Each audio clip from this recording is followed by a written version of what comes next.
welcome back to Modern Dude. Today I have the Active 2. It's a Samsung Galaxy Watch. It is the black version and it is 44mm. It is 44mm wide. Now we're gonna start off by opening the box.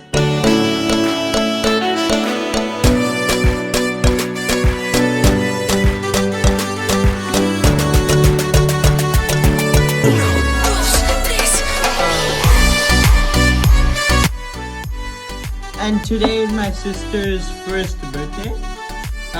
So yeah.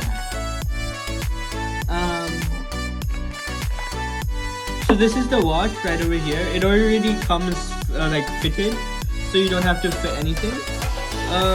So yeah, this is the watch itself. It is, as I said, it is a black color.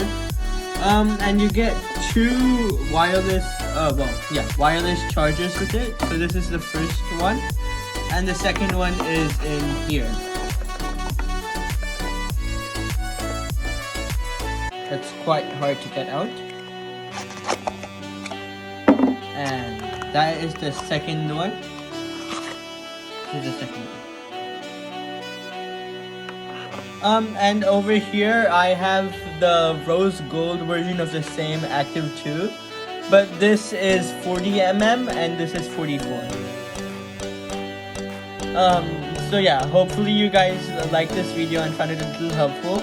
I will be talking about the pros and cons after 1 month of me using this watch. So yeah, thank you guys. So I hope you guys enjoy.